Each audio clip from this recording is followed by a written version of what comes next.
playing. I think you have a good sense of Chopin's style. I think you play with beautiful sound, and you have good facility. You also play overall with very good sense of rhythm, which is very, very important in this concerto, since it moves in 16th notes so often. So tell me a little bit about yourself. Just like anything? Yeah, how old you are, and where you're studying. How long have you worked on this piece, for example? So I'm 14. I studied with Miss Casper, and I worked on this piece. Well, it's been kind of on and off, but like since when I started, like a year, but maybe like around like 8 months, maybe for like actual time, because I took a break for a little bit. Well, it's off to a good start. Are you playing all 3 movements of it? Yeah. Yeah, great. Well, since the masterclass time today is fairly brief, we'll work fairly quickly. We'll work on some smaller details since you've already polished the concerto quite a bit. And then we'll also work generally on sort of the idea of how to project this concerto in a little bit bigger space, because we're in a space where projecting the material can be a little bit of a challenge.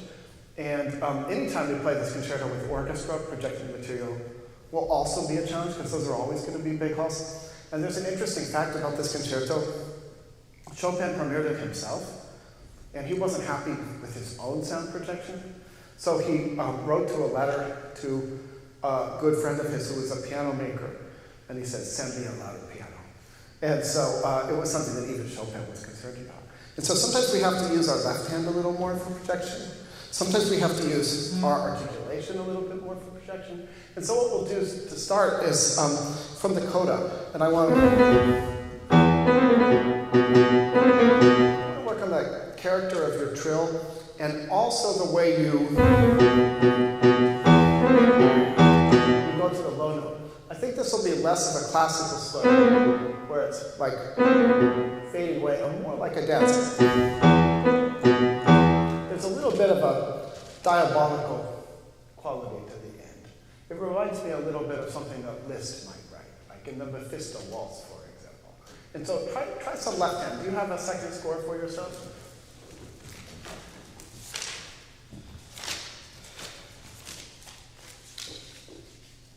There we go.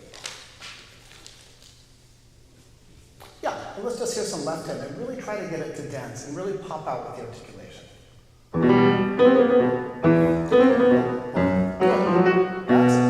Now try just the single notes. Good. That's much better. Thank you, Elijah. Now adding the trill again. Good. More iron. Fifth finger.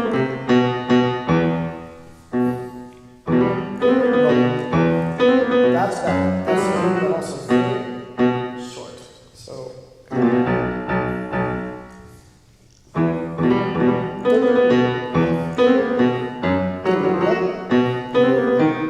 That's exactly right. Excellent. Because the agitato quality, the right hand can only do so much, right? It's already playing double notes and we have to manage it. If we force it, it won't really help, right? Okay, so now hands together with that sort of left hand.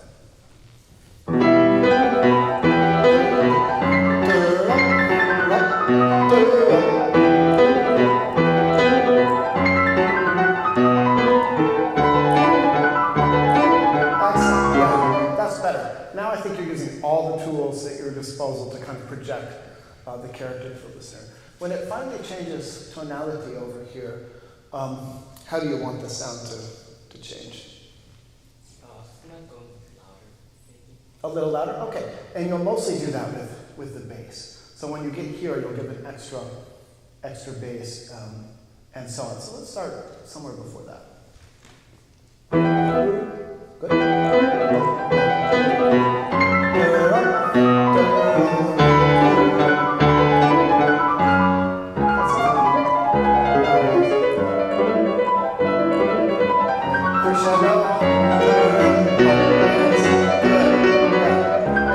That's exactly right. You can practice the left hand alone. You can practice hands together slowly, and then you can work your way back up to tempo. That's kind of the blueprint for getting the character out of the coda. Okay, let's go all the way back to the beginning. Oops, sorry. Yeah, it's enough. That's okay. It means it's a well-practiced score. It means you've worked hard on it. So, okay. So at the beginning, let's work on the arpeggio to make sure that you're really going to the very top. I think in this case, we want the long pedal, and we want to make sure that the listener hears all the way to the top voice. Let's start from the very beginning.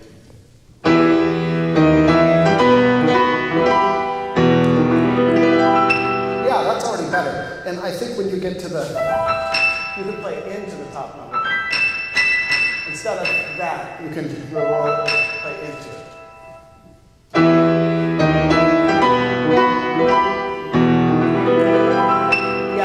Yes, that's better. That's better. Ordinarily in music, the up gesture would be correct. But for this opening, where we really wanted to land at the end, I think the down gesture works better. Now, at the very beginning, make sure you're really going to that last chord.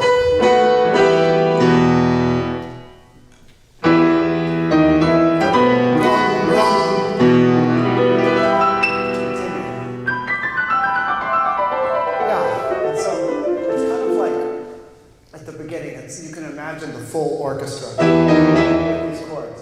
And then after the arpeggio, what instrument would you imagine playing that stuff?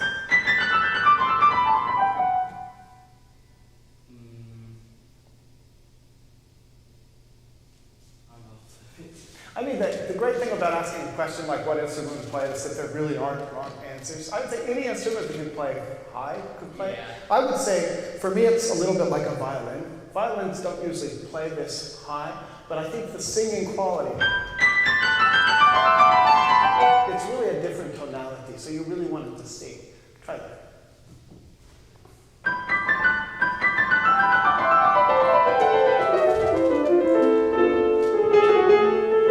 Yeah, exactly.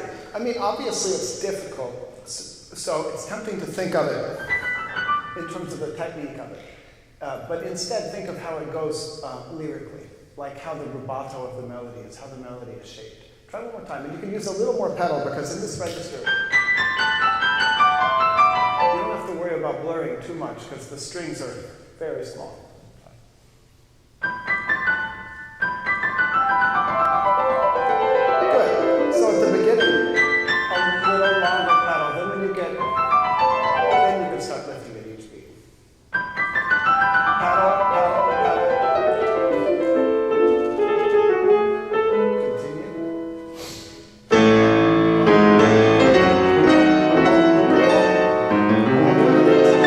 Good. Make sure you plan down.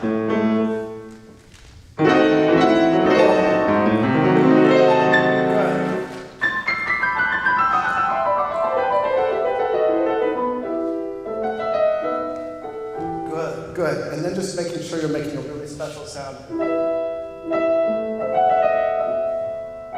Like the best singer. Try that. Right, so this sound production will be very much up. Let's try just chords.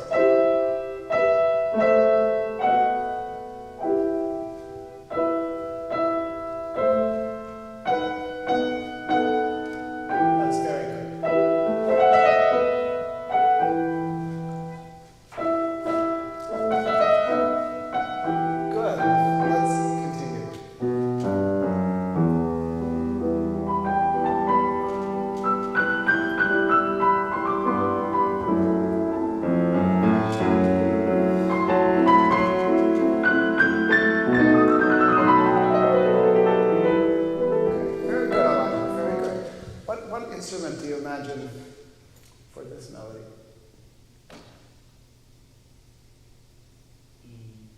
Is it an instrument or is it a singer? Yeah, it might be a singer. Might be a singer, right. It might be an opera singer, you know. Chopin, I think, thought about the voice a lot. And I think in some ways, he wrote songs without words, you know, for piano. So when you hear this melody, especially with the espressivo marking,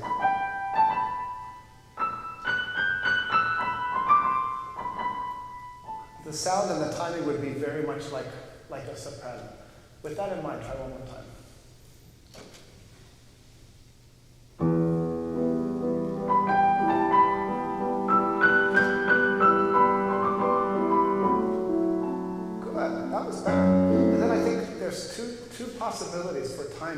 go.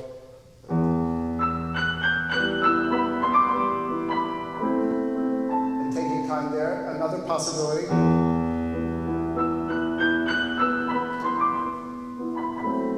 Would be taking time on the C. Do you have a preference for either of those? I was thinking to be more direct with this phrase and then have this this part. Yeah,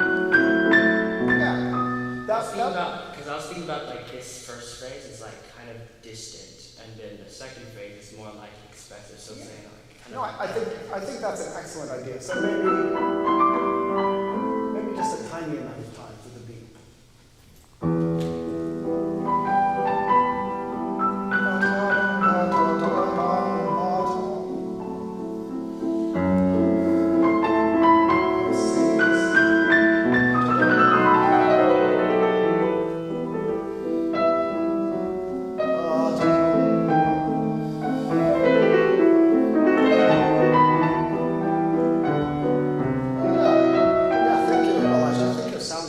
Projecting into space quite a bit better now, so I appreciate that. One general comment to think about in Chopin's music, especially lyrical writing. When your right hand wants to take time, your left hand has to enable that.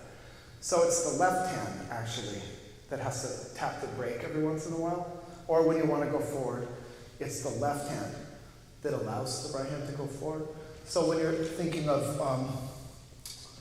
passages like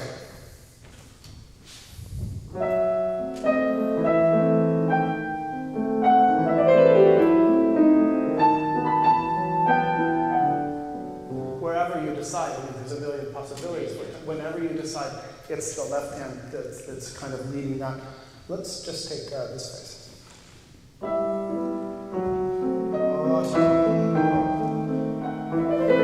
little more sound. And right hand.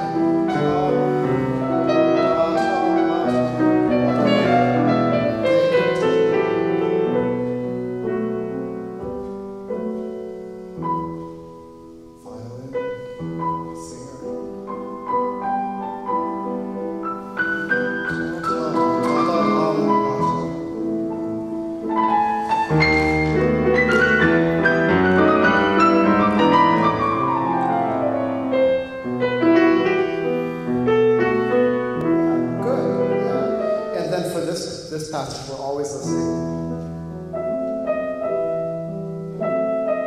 for the color. So that as beautiful as possible. Tell us more.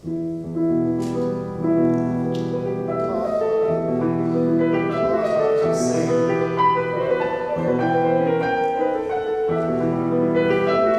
Excellent. And then one other general thing to work on is just in the loud places here, and in the development, allowing the left hand to pitch in just a little more to help make the sound. So with that in mind, let's go from here.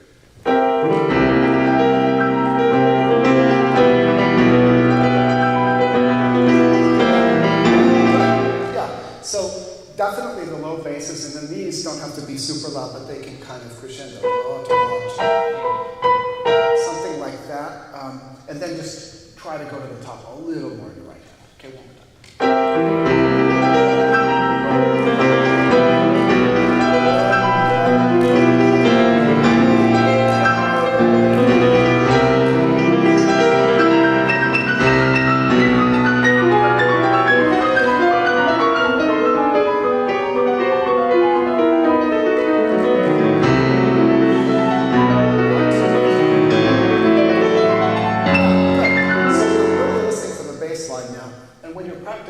What you want to think about is leveling the harmonies. So exactly how much you want here, exactly how much you want here. They're all fairly strong, but they're not all equally strong, so making those differences. Okay, since we're on the clock here, this is very beautiful. Well done for that. Make sure your chords have a lot of character at the ends of these double notes. Let's try that.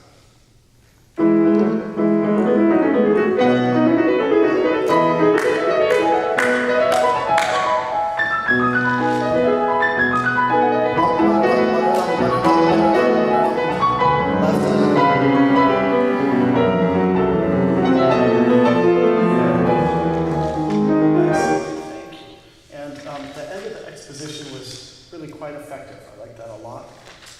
Let's go to a little bit of the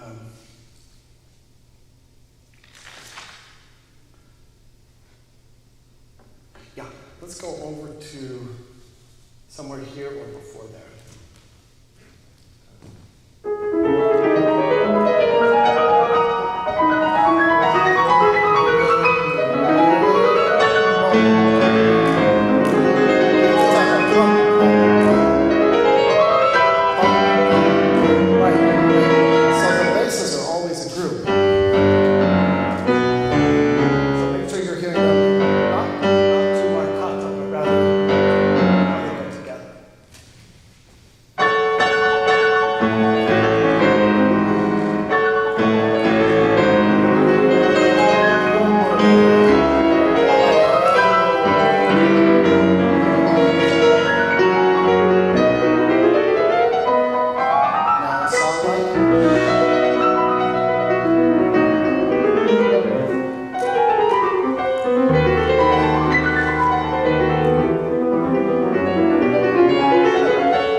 Anything you'd like help with, after these months that you've spent working on this concerto movement, are there any things we haven't talked about or any things that kind of what you're thinking about or concerned about when you're in the practice room?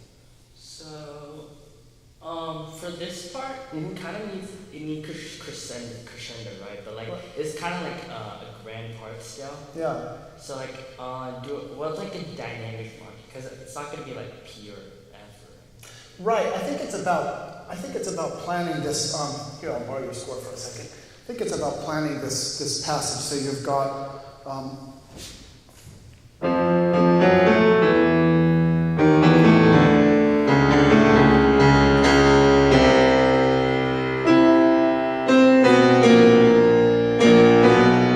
All of that stuff in the left hand is one long contrapuntal passage. So that's your kind of core of how you plan it. So, as you say, it's not all loud and it's not all soft. A lot of it's loud and some of it's softer. So what do you think is the loudest part? Like here. Well, that, but maybe in the first 6 measures or so. Like, is that loud? Or is that less? Is that more? This part's pretty loud because you got the repeat notes like crescendo. Maybe this is a little less then? Yeah. So it starts full, it backs off just a little. That doesn't mean soft. It means more mezzo forte, mezzo piano, and then crescendo to there. Oh, yeah. This kind of resolves. I'm giving you some ideas because we're running short on time. This kind of resolves, and then it goes again, right? See if you can pull all that off. Let's try that. Okay, we'll start it and make sure you can hear all of these full.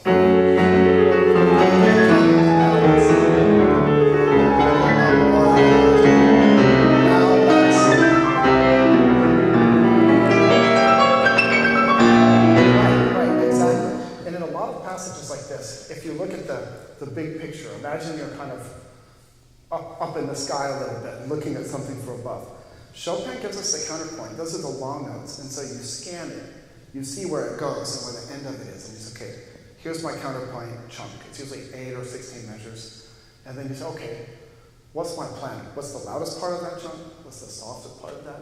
And then a lot of your interpretation, like that's a basis for some of your artistic decisions with the harmonies, the direction of crescendos. You're doing a really good job with the concerto. Keep it up. I think you're going to have many opportunities to play it with an orchestra, so keep working hard. Thank you.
Okay, thank you, Mana.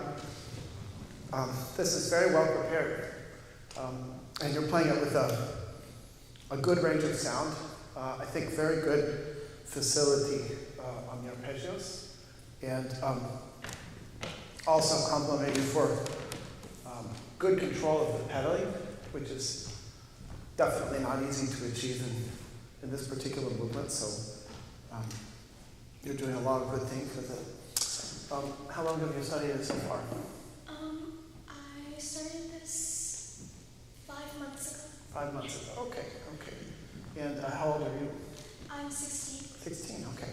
And do you play other movements of miroirs, or is this the first? I played number 4, Alberta, no gracias. Okay. Great. This particular movement has a particular set of challenges, and I find often with Ravel's music, the challenges are unique to each individual movement, right? So the challenges of Alborada are completely different than this. The challenges of Sad Birds are completely different than this or Alborada. And I think the challenge of this music is how the whole texture kind of combines to form colors. So we have thousands of notes, one harmony lasting for multiple measures, and then Ravel also using a pianissimo dynamic mark. And it's like, okay, how do we get pianissimo with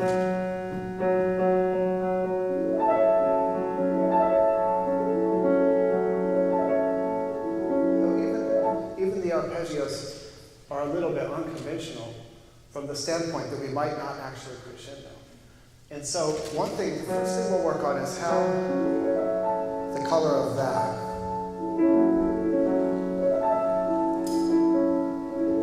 The notes need to sound, but the notes don't need to be particularly clear. They can be fairly colorful. So let's start with just the left envelope.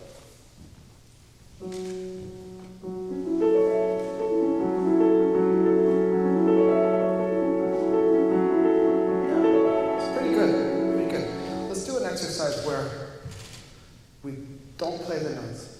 We just move the arm to feel how the arm moves. So we just move the arm back and forth. Move the arm this way, move the arm that way. Try.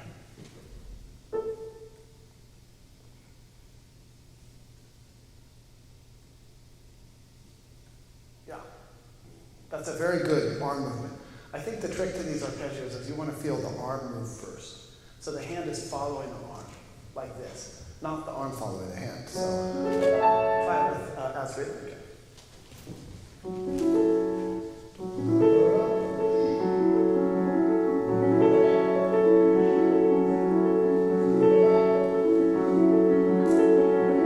Good, yeah. And then when you have the F sharps, they'll just kind of blend in, especially the last one.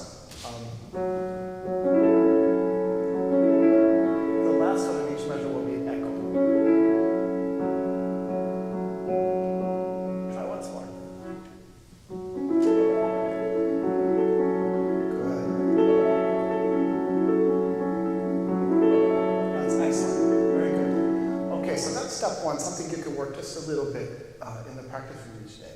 It's about the freedom of the arm, and it's about hearing the color of the arpeggio, knowing that it won't always just be like a crescendo to the top. Because as pianists, our ears are always going to tell us, we're not used to doing that. We're used to doing that. So we have to train ourselves. Okay, next step. Let's just work on how the sound kind of blooms out of the piano. So it's out of the piano.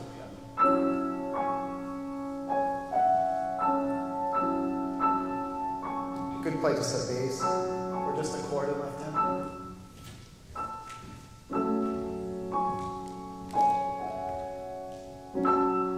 That's better.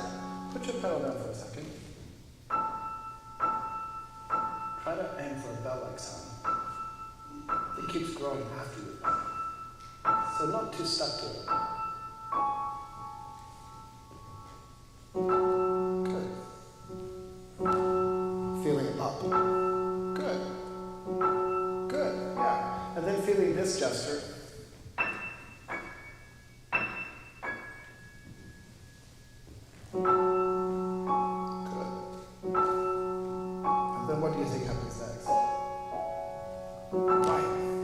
So the second part kind of blends in a little bit.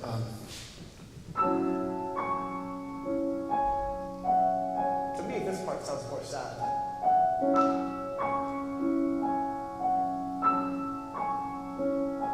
So you have a bell sound, and then this kind of fills that in with color. It's kind of sad in a way. I get it.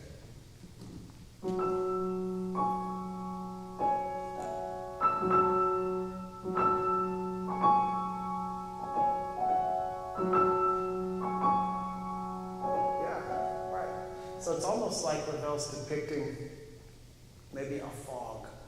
And sometimes in a fog, we can see objects, like a little light here, and a little bit of light here. And then finally,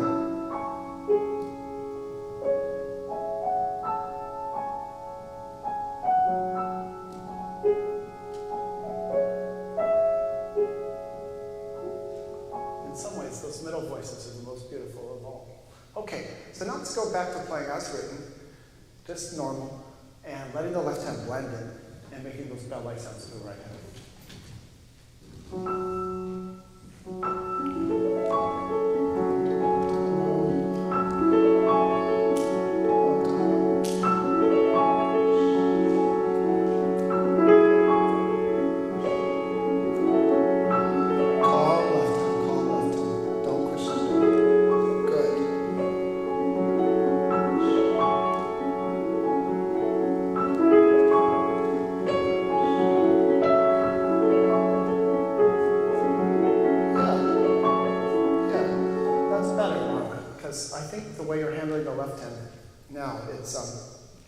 You're kind of controlling the amount of overtones.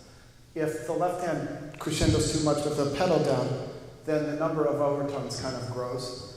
And so this time you're keeping it a little more contained, which I thought worked well. Okay, then what do you think is the atmosphere when it changes? So we have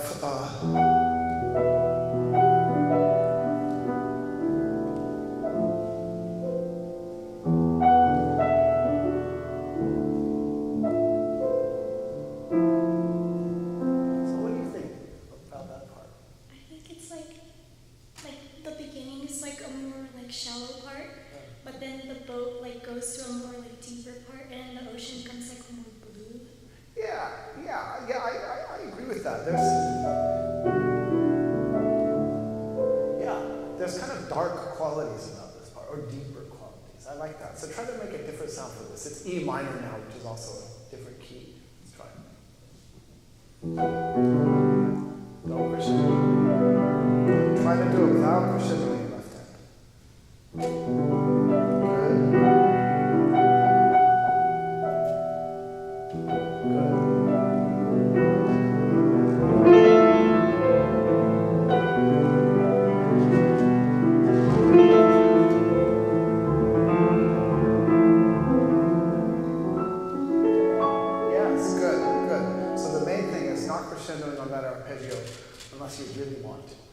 Every once in a while, it's okay, but really listen for that. That was beautiful. That was beautiful. So then we get to the fifth page, which is really challenging because it's a phrase that doesn't really end from measure 29 until measure 38. That ultimately, the end of this one is the trill, right? So if we go through the chords.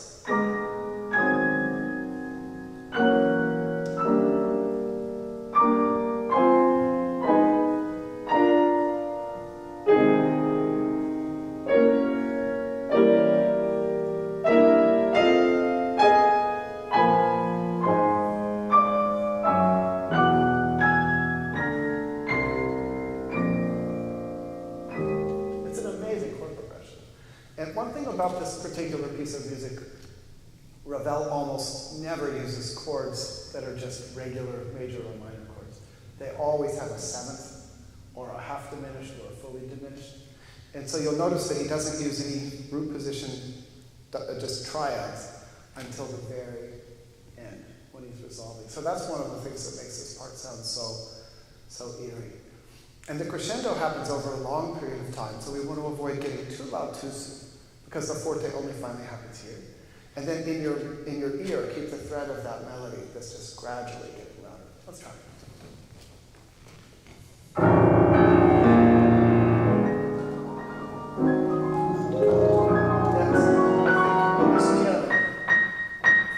These uppers are going to be a little bit of a challenge. If you leave your hand over here a little more instead of doing this, maybe start here and then roll, kind of. Yeah. That's better. That's better.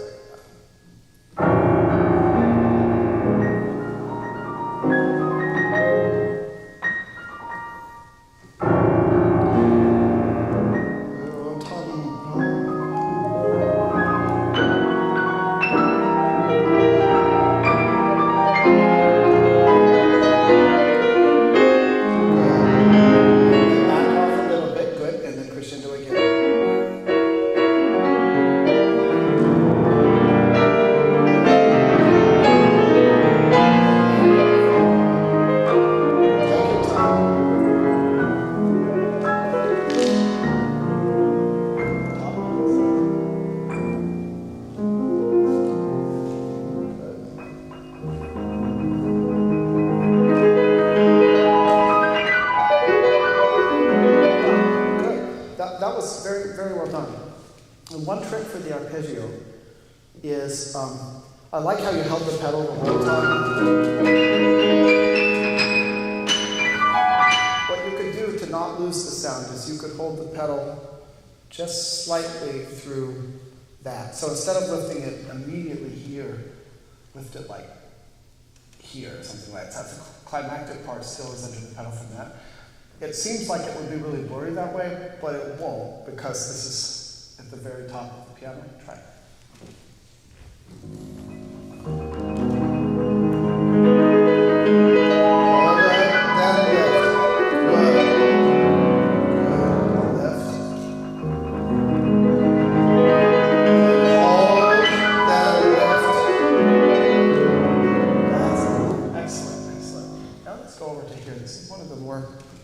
Beautiful places. The first time in the piece that he actually just stops the motion of the notes. So.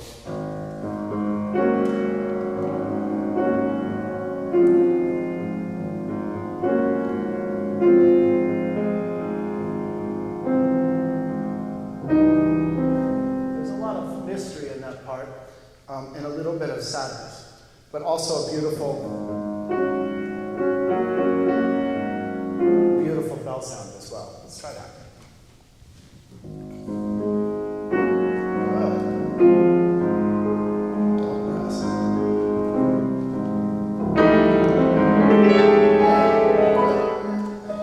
In my opinion, I like that you do the sforzando. It's exactly what's in the score. But I don't think it's a big sforzando because it's still in piano dynamic. So definitely a little surprise, but not a big surprise.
just for time, we'll fast forward to page 26. And we'll just work for a minute on this melody where Ravel, he obscures the tonality. It's like right hand is F sharp, left hand is F, right hand is black keys, mostly, and left hand is white keys. And the combination of those creates something really kind of eerie. It's almost like the music goes to sleep and it just is imagining something.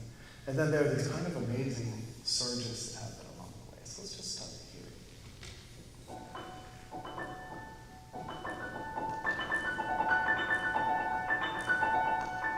Good. I think your arpeggio is very good. I think the trick to it is the low one will be very quiet, so that we get the.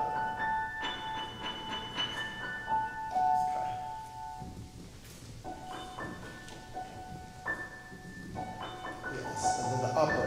Good. That's it. And leave the left hand.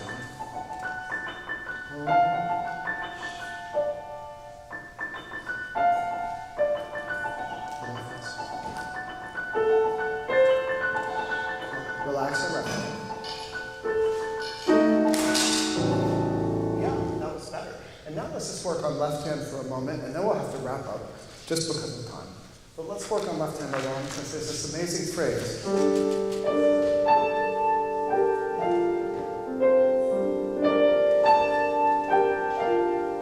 Happens over and over again.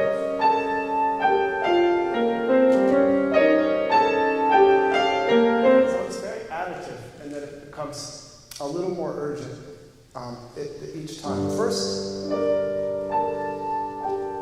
it's just extremely sad. And then it becomes something different, like the water starting to bubble up until a big, big crash. Let's try it. Just the left hand? Just the left hand, and then we'll do both.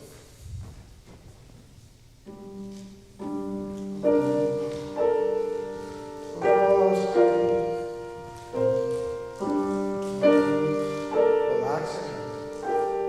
Float back and forth. Float.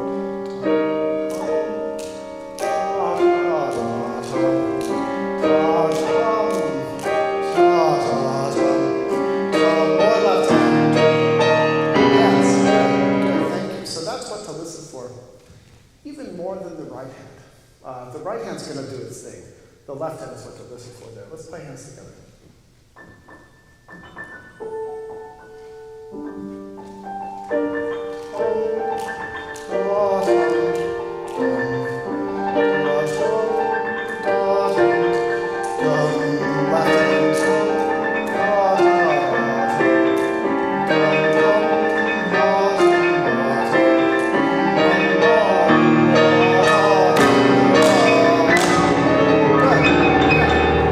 And it's perfectly appropriate to take some time at the end of that. One thing about Ravel is that he does not use the ritardando marking very often. And in fact, in this piece, you can double check on your own, but I don't think he uses the ritardando marking a single time. And I think what that means is that the broadening that naturally happens in the music, like here to show the climax, he's kind of leaving that up to us. And so it's perfectly okay to take some time there. Let's practice that one more time, and then we'll have to wrap up. Let's go from possible relief from there.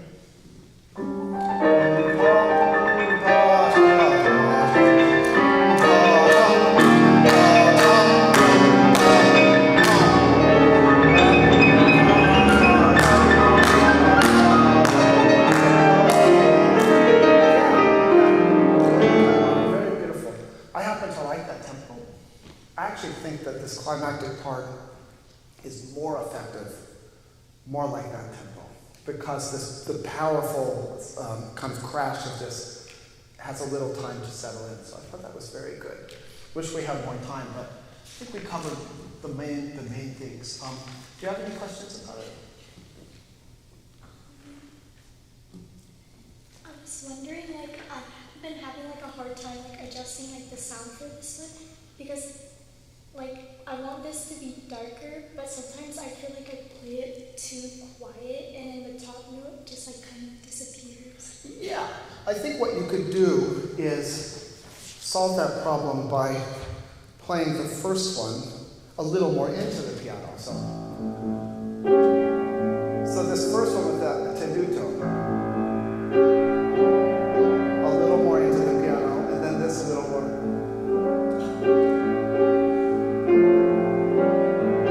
A little more up for the second one. A little more down for the first one, a little more up for the second one. Let's try that.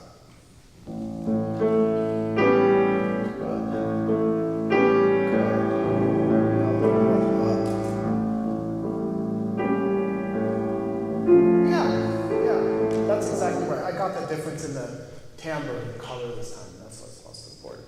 Doing a very good job. Keep it up. Nice to hear you.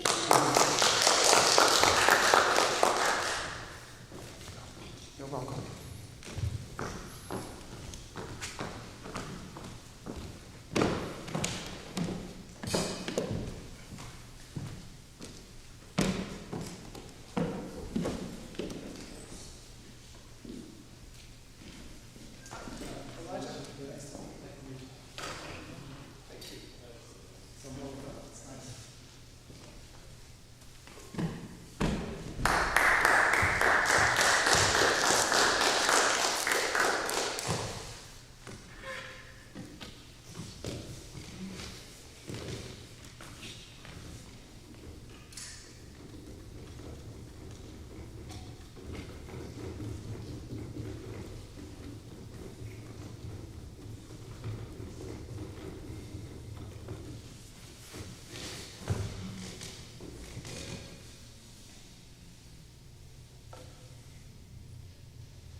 very much. Well done. You play with a lot of spirit and I think good characterization, good momentum, solid sound quality. So a lot of good things. How long have you studied this so far? A few months, okay. And are you playing other movements of? The whole thing. Great. Wonderful. This is, in some ways, the biggest one, at least in terms of character. Well, what you hear in Ravel often is a lot of Spanish influences. He grew up just across the border of Spain in southern France. And he lived the first months of his life just right over the border. And his mother was from that area. And Ravel moved more to the middle of France just a few months after he was born. But his mother knew a lot of the folk songs of Spain. And his mother knew the dances. And so you really hear that in this music, the kind of percussive aspect, the aspect of tension and release. Like we were talking about with Mana, Ravel rarely uses a normal major or minor chord. There's almost always a seventh or a flat nine. All of the dissonance that he adds creates a specific kind of character. And I think a big part of what we do in this music is tension and resolution. And so at the beginning, you're doing overall a good job.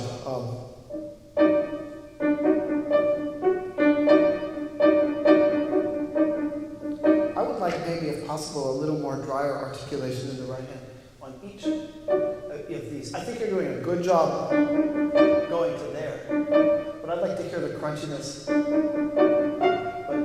the other notes in the right hand a little bit more as well. And then, what do you envision the sound? There are these kind of two measure units. What do you envision the sound or articulation being at the end of the two measures? Short, kind of a little round. Yeah, so do you want it to come out or do you want it more classical? Right. Yeah, good. So make sure you're exaggerating a little bit so that the upper one comes out enough. Because there's a little bit of laughter in this. And so whatever you want to come out has to come out a little more. Start from the beginning. Oh, perfect. That's perfect. Great.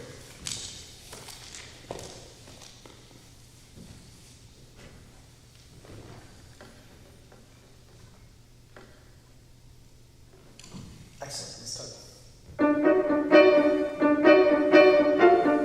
Yeah. So with the two dissonant chords, this one might be a little closer to the key of your attack. This might come off the key a little more. So not all of the articulations are created equal. Always listen to the top. Good. One last time.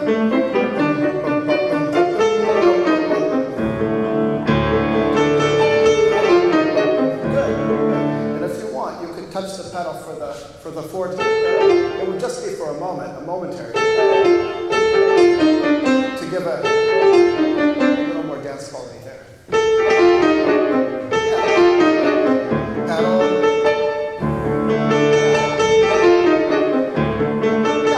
Yeah. Of course, this doesn't have to be pedaled, but it certainly could be. It's so rare that he uses true consonants, right? So you have 6 measures, and then finally he has this. So I kind of personally like the one of dancing kind of result. Let's try that.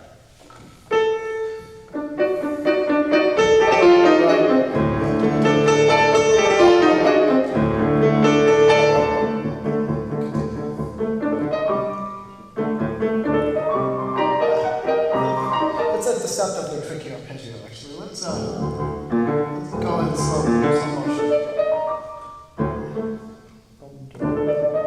Yeah.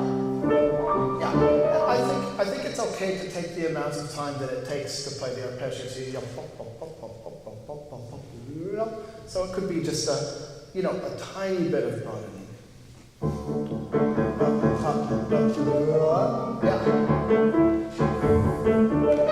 Yeah, and then just make sure when you do this, I would rotate over here and let the pedal catch these. If I try to do this, then I'm not going to get the best sound here. So align your arm a little. Yeah.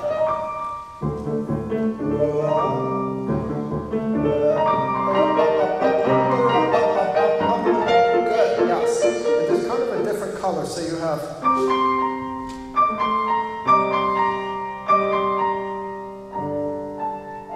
And even though it's moving so quickly, change that color. Darker for G minor. Good. Now brighter. Darker.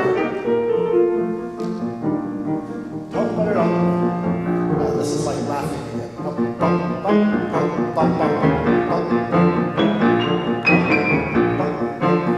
the tops are lighter. Good, yeah. So this could be maybe, I like the way you play these. It could be just a little firmer. In the hand, a little bit of a grip. That's it.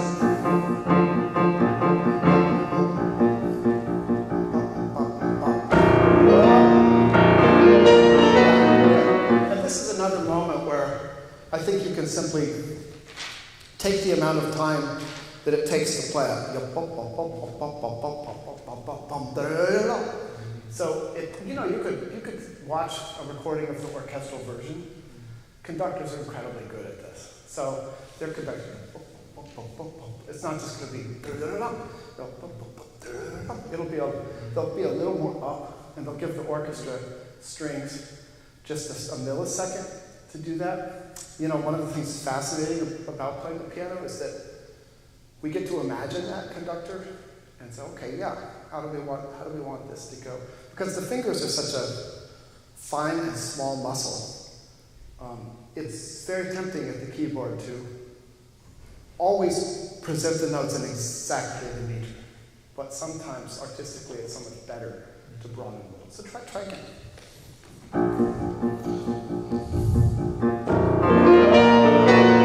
Yeah, that was already better.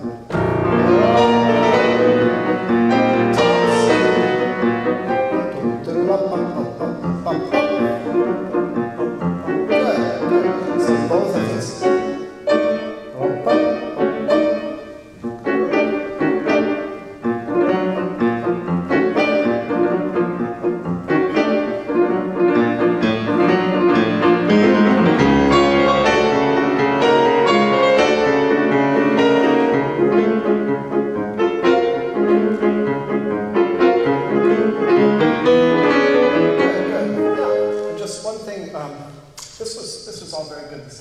One thing about this transition, it's really tempting to speed up the eighth notes. But if you do, it makes the repeated notes harder.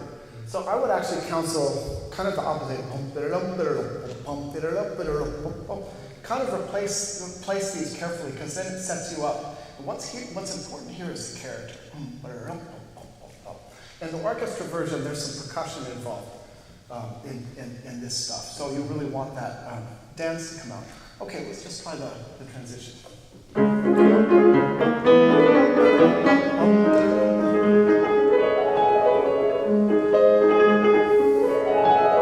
Yeah, right. So any piano that we play this music on, we have to spend a moment trying to figure out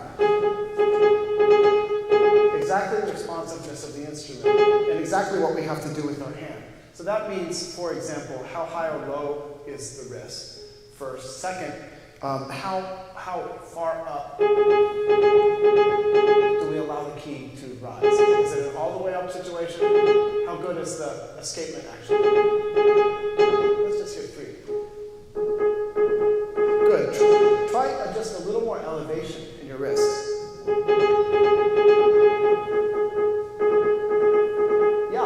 That movement you just did towards the lid is going to work pretty well for that gesture.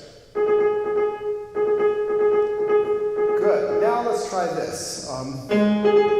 We're going to do 2 left-hand notes and then just the right-hand notes. Yeah, now get the left hand out of the way. If I have to move move my left hand this high, fine. Yeah, that's right. Yeah, and this is just personal opinion. On this 9 couplet, if it needs to be a little bit more than piano, it's okay.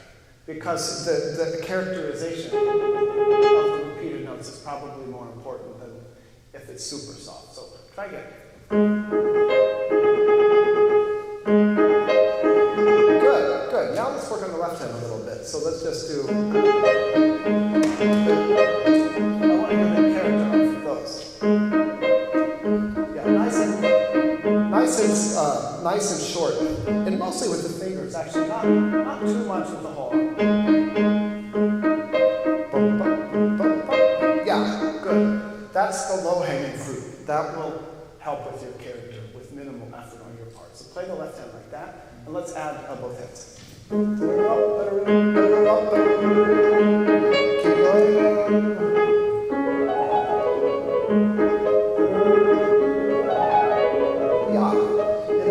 This is a really interesting part. It sounds a little bit like a harp glissando. I think that my own preference is for at least a little bit of pedal, but if you prefer it on the drier side, I get that. I think a compromise might be if you put the pedal down less than halfway, you might get both. A little bit of resonance, but still clear. Try that. Yeah, and I would suggest exaggerating a little more. How you get to the top. Yeah, it's kind of like diving, you know, that moment where you jump off. And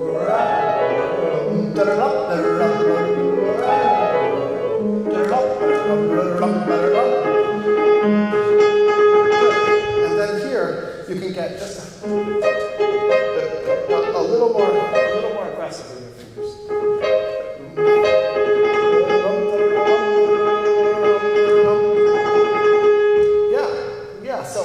Okay, we'll work on that last bit, but you had a string of good repeated notes. I think playing them a little louder is okay, and I think you sound better playing them a little louder, and especially in a big space, I don't think anybody's going to fault you for being mezzo piano instead of piano, so that's fine.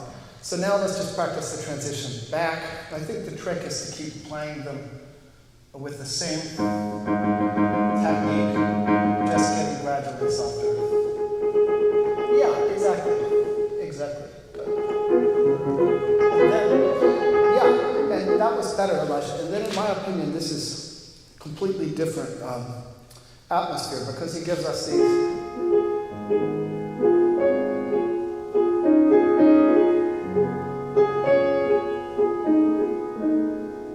He kind of gives us a little more of a dreamlike world. I would recommend maybe a little bit of pedal here. This is a little bit more impressionist, actually. This is a virtuoso kind of dance. And then this is more like real impressionism. Try. Clear your pedal.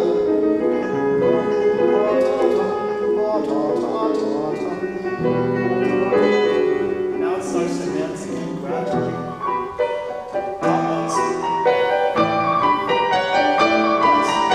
That was better, yeah. And in terms of adjusting to this piano, and this register in particular, you'll simply need a little more pop from your fingers. Because it's a softer high register, it's a newer piano, and so sometimes it opens up over time.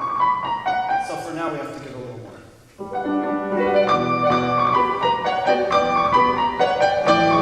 Left hand. Yes, and the big arrival points, make sure you have enough.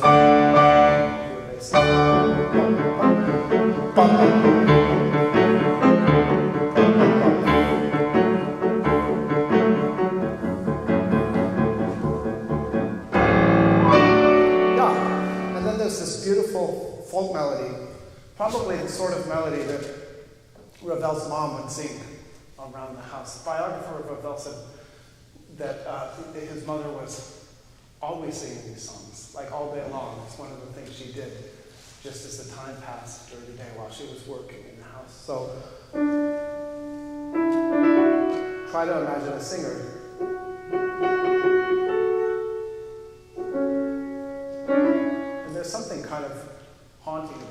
a lot of dark colors. Even though it's kind of D major, it's there's something a little bit sad about it. So aim for that. Try.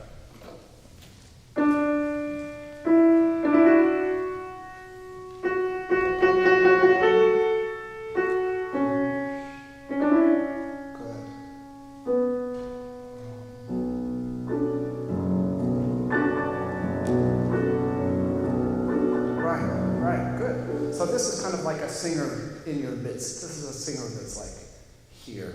This is like a dance that's far away. If you imagine some kind of folk dance, 100 yards away, that you can see it and you can hear it, but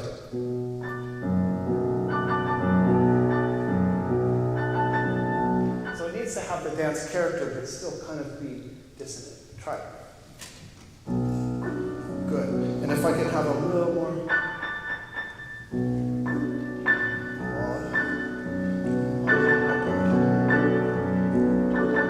Now back to song.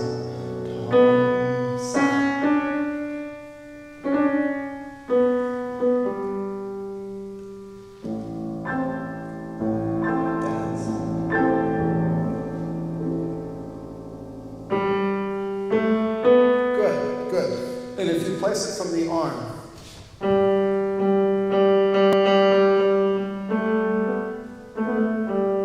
instead of the finger, it'll remove the percussion.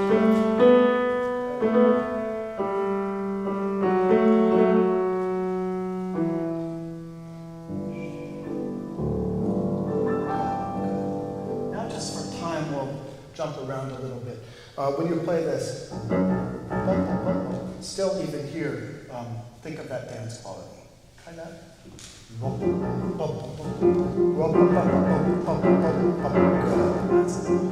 we'll jump around a bit. I find it's a little harder to get the character of this actually than the one at the exposition. So let's try these repeated notes.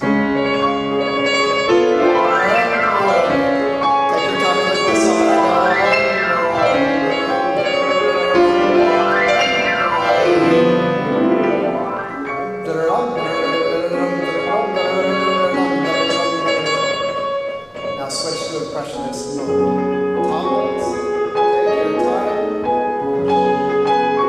Not too loud, please. Top voice.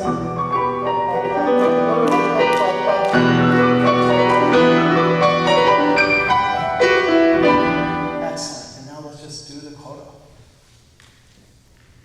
Yeah.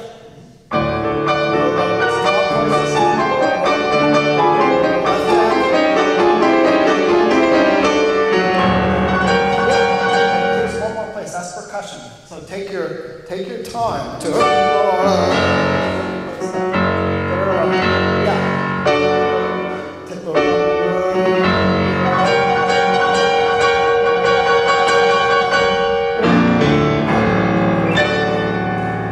Excellent job, Elijah. Nice to hear you doing very well. Thank you.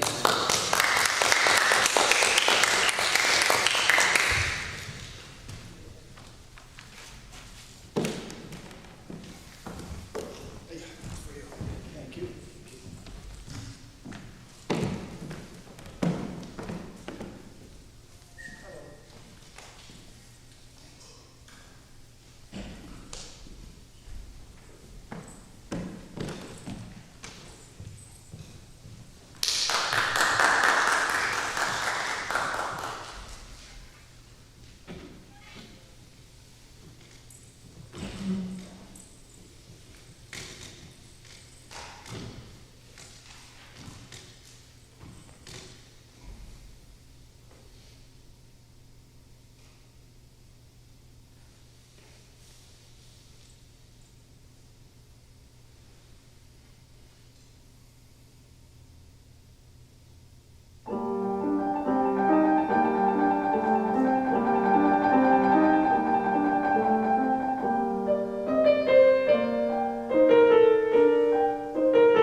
I like a lot of things you're doing.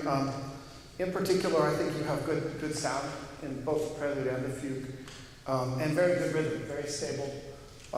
You're not rushing, and find that you're doing a pretty good job bringing out the voices, the texture of the fugue. We'll work on that a bit, but I think you're off to a good start with that as well. How long have you studied this so far? Like on and off since fall.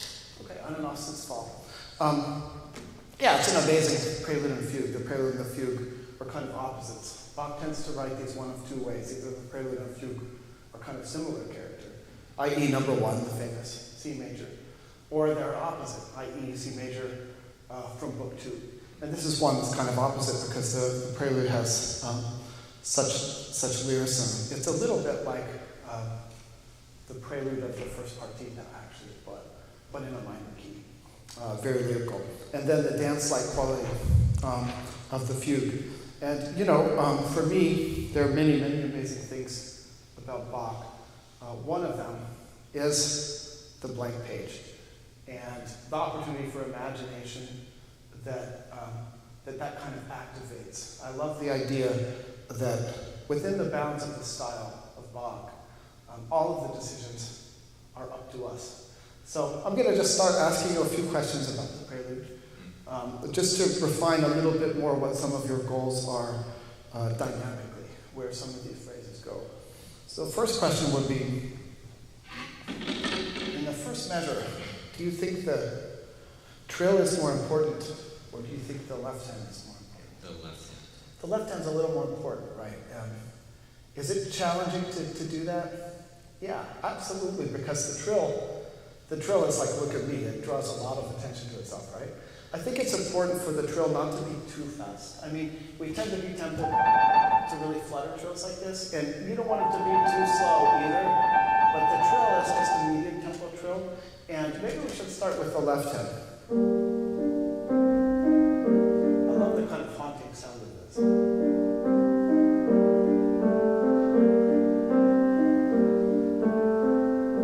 Just left hand at the beginning.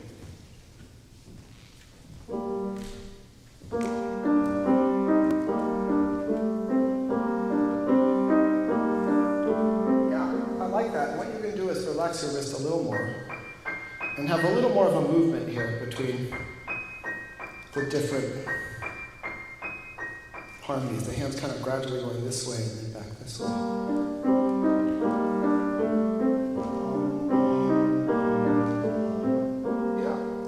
Now let me hear right hand go up.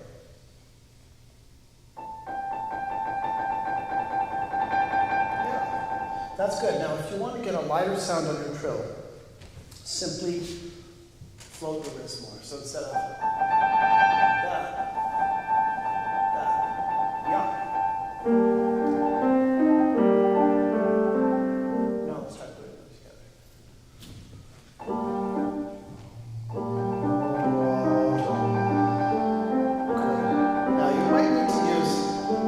Piano anyway, you might need to use just a little more left hand to get that to come out.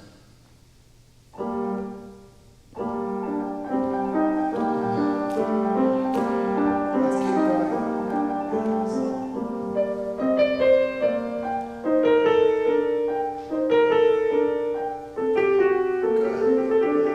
Good. Very nicely done. So now we have this tension and resolution.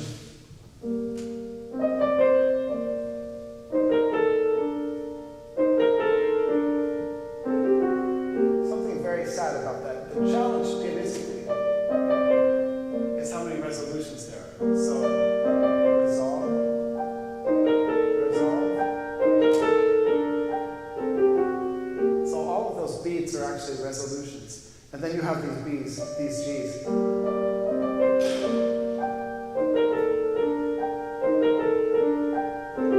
Which are connected, but also almost a different voice level too. Let's try that measure again.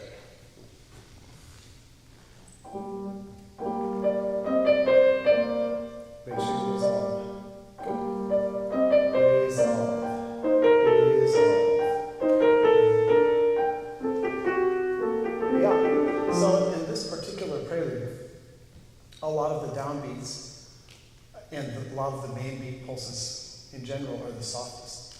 So the offbeat is actually more.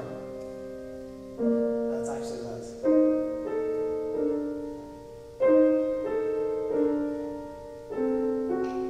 So keep working on hearing that. Let's try one more time.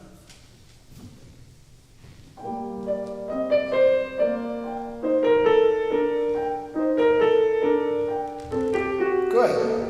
That's exactly right.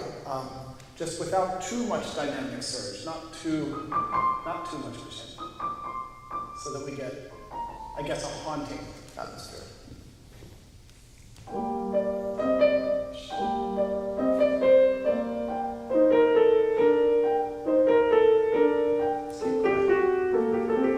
Left hand.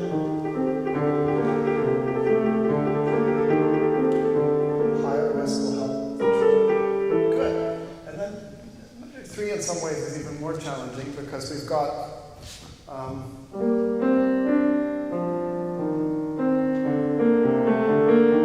like we have to decide is it the upper or the lower, or are they both equal? Equal.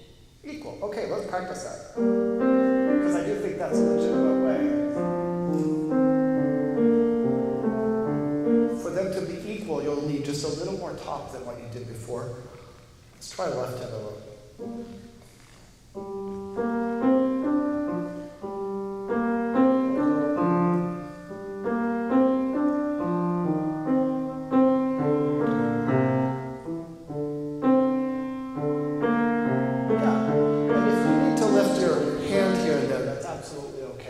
I'm lifting my hand all the time in Bach because some of the fingerings that we're left with, if we don't, it makes it so hard. So you could just do that. Or you can even touch your pedal. I'm going to lift my hand a couple times.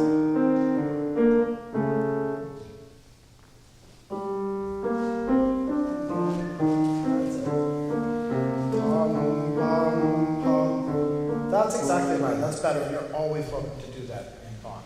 You know, with the harpsichord, these kinds of motions up and lifts were very, very routine and very common. Okay, hands together. Top. Free wrist right hand. Top. Sing. Quarter notes. A little more sound.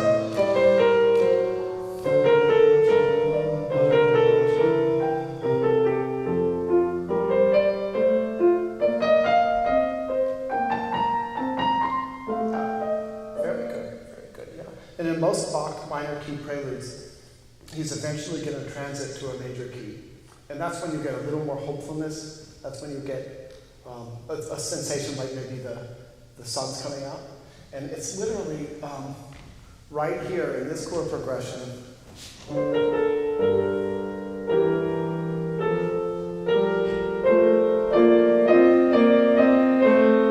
So we're still right in minor.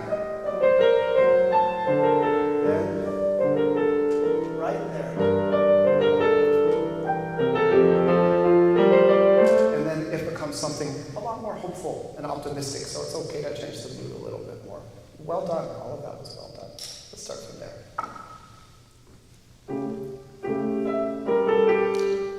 Try to play quarter notes instead of eighths.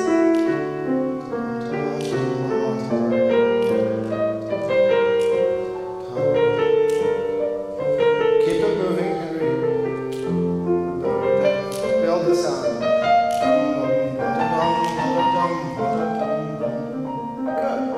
Good. And the next question is, what do you view the dynamic to be over here?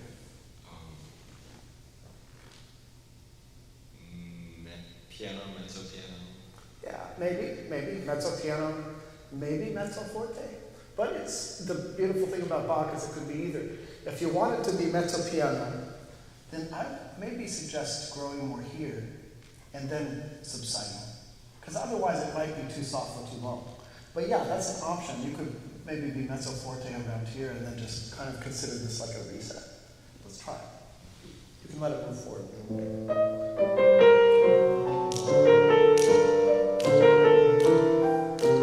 Crescendoing.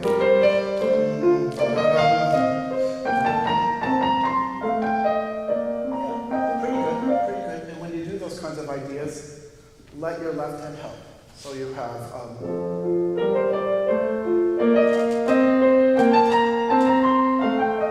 so that your idea is really in stereo. That it's not just your right hand doing it, but it's both hands doing it. Start right there.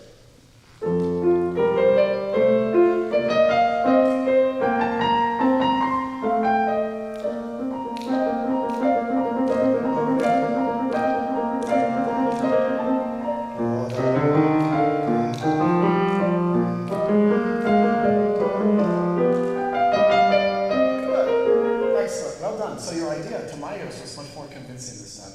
Bach always requires a certain amount of exaggeration, simply because we don't have those marks in the score. Beethoven's going to be very clear with us, like, here's forte, here's piano. But so I heard what you wanted to do more this time. So kind of the third portion of this prelude is here, maybe the saddest part.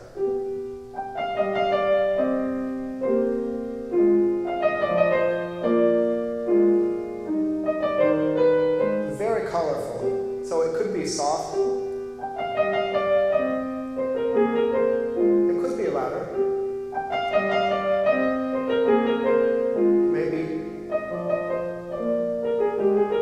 Maybe getting softer. But a very colorful place because of the chromaticism. This has a lot more chromaticism than anything that happened so far. Let's just try it from right there at measure 9.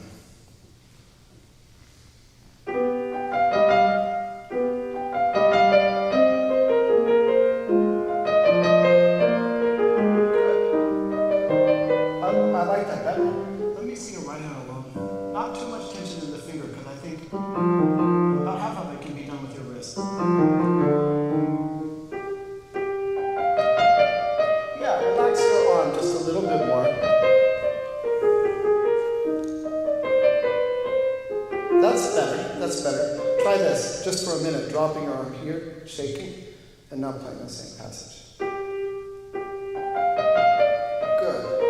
but not percussive.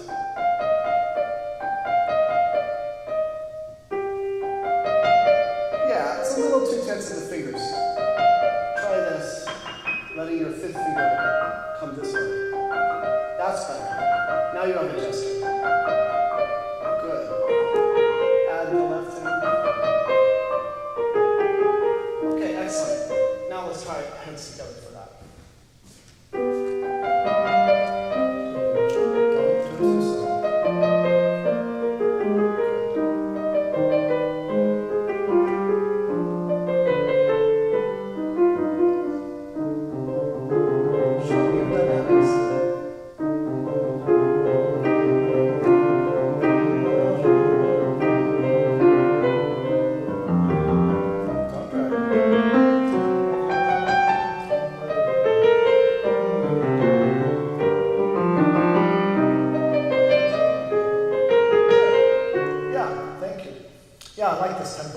Because the contrapuntal chains of notes that Bach writes here, they're long, right? And so having a quarter note pulse instead of an eighth note pulse, I think brings a lot of that out.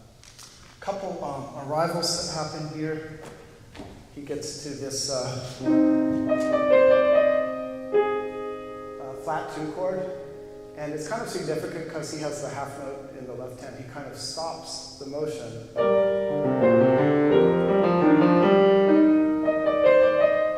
This kind of special moment. Then he kind of starts over. So you could maybe take a little bit of time in there. Very, very good here. Let's start from there.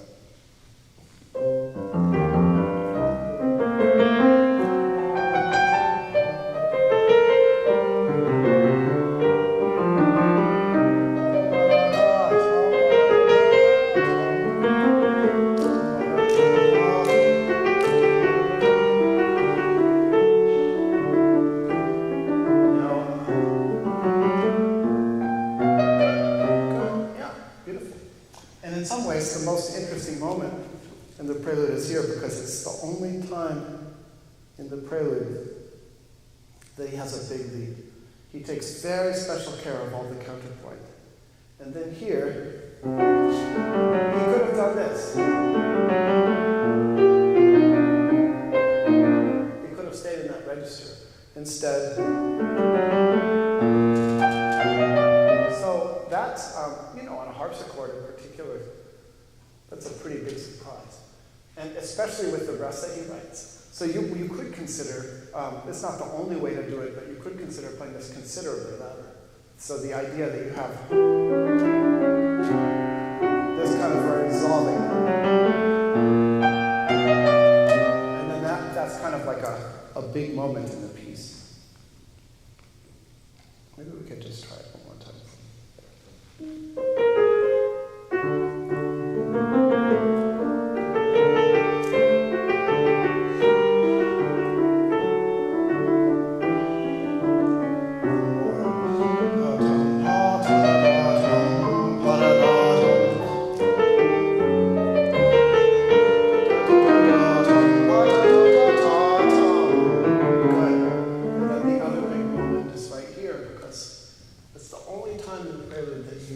Lands on a diminished chord.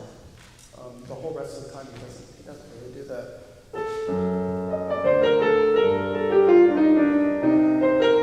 So he kind of indicates he's going to do the same thing again. But instead,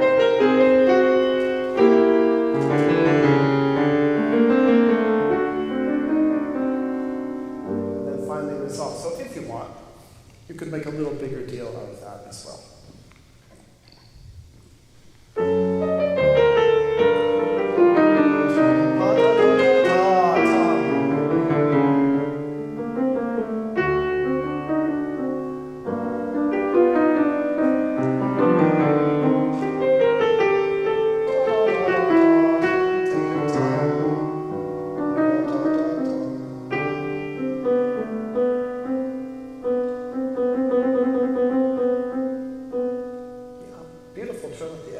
Just one last point about the prelude.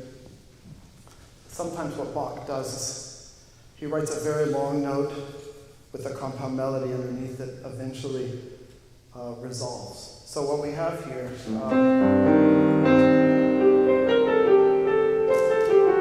sharp here,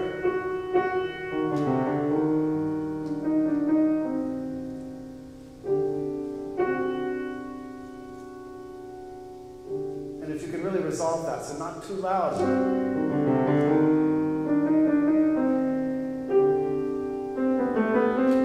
It might be a nice ending. Your trill is beautiful. Let's just take it from there.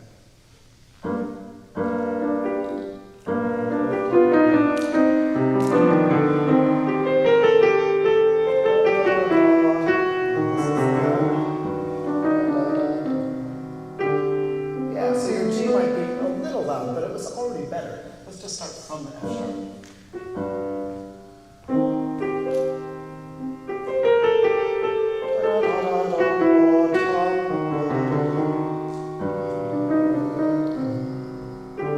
It's better.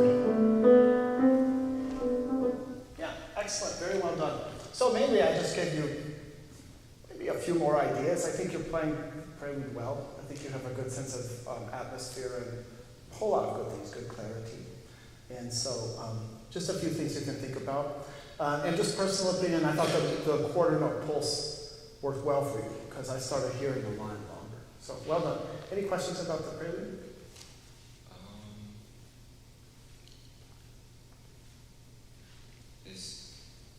Do you think, what are your thoughts on letting go here? Yeah, I think it's completely appropriate. Because first of all, there's a pretty big motion. And when you let go of a note, it can still be legato. It doesn't have to be that, right? I believe in letting go in a way that no one can really tell. If we do,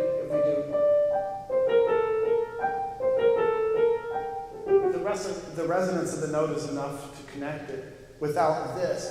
Because what if we do this? What are we left with?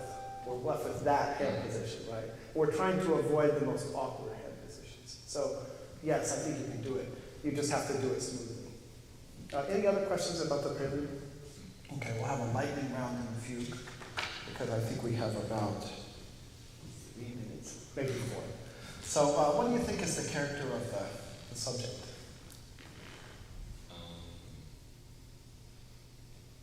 Maybe a little bit aggressive. Yeah, I agree. I think it's dance-like perhaps, march-like perhaps. It starts with a rest, which is always really gripping in Bach. It has a bunch of jumps at first. So it's kind of disjunctive first, and then it becomes much more pleasant.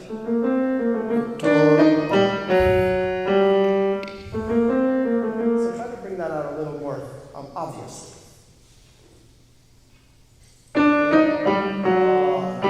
Resolve.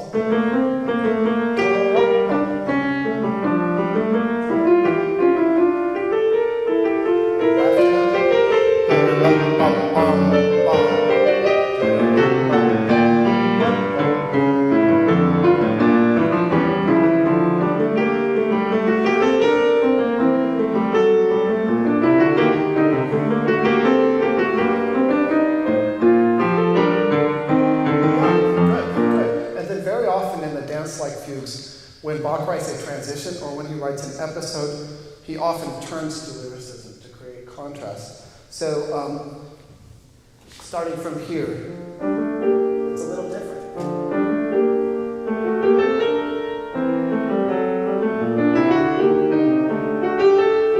That's all very beautiful, like violin, string music. So try to create a little more smooth legato quality there. Let's just try from the little transition.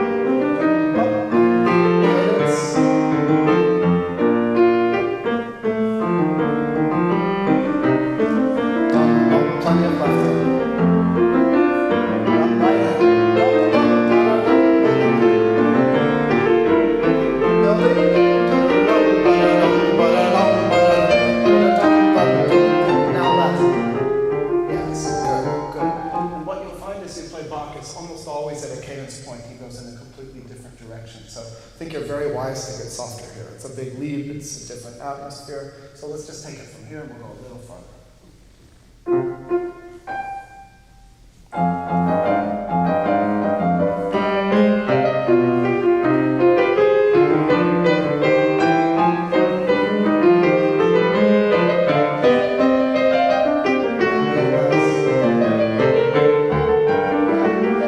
You could consider for this next cadence, maybe softer, it doesn't have to be, but maybe.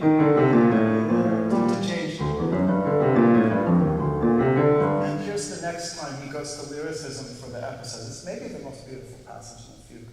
So my personal opinion, maybe to transition a little soon with that, making it softer. Let's try it.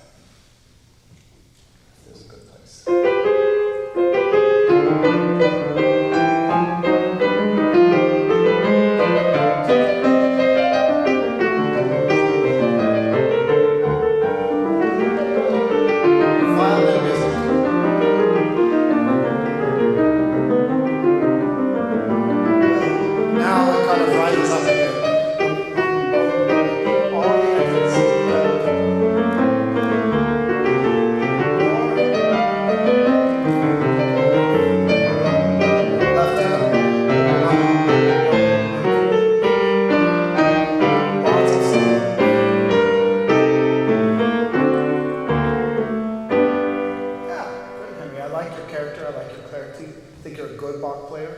Keep it up, keep learning preludes and fugues. It's a life's work. So great to hear you. Thanks for playing.